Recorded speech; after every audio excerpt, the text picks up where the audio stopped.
Pinto eh. Pintura! Concerned sa pinto. Operaso ng pintura. Anyway, punta sa doktor. Sabi rin yung matanda eh.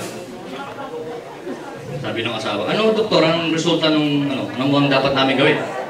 Sabi ng doktor, magdala ho kayo ng yung urine, yung tatay, yung dumi, tsaka yung semen, para ma-examine. Okay. Sabi ng matanda, ano raw? Ibigay mo raw yung brief mo. Nandiyan na lahat. Nandiyan na lahat. 3 in 1. Nakaturo ba? 3 in 1. Ay, di pala! Mali pala! Yung matandang inakusahan na rin.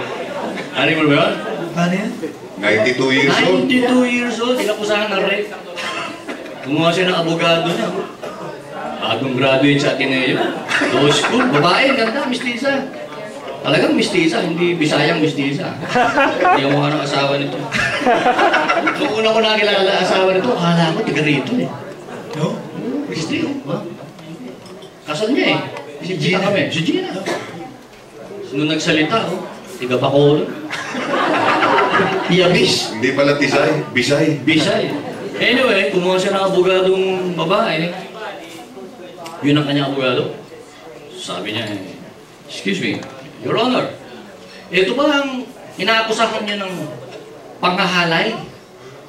Illegal possession na ito ng dead weapon eh. Tanggalin mo. Tanggalin niyo. Tatay, pakibaba ho yung pantalon. Pakibaba. Tinanggal ni tatay yung pantalon. Tingnan niyo. Tingnan niyo. Yan ba? Yan ba ang makakapag-rape?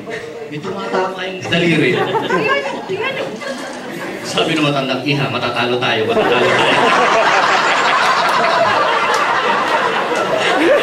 Hindi alam kagabi yan.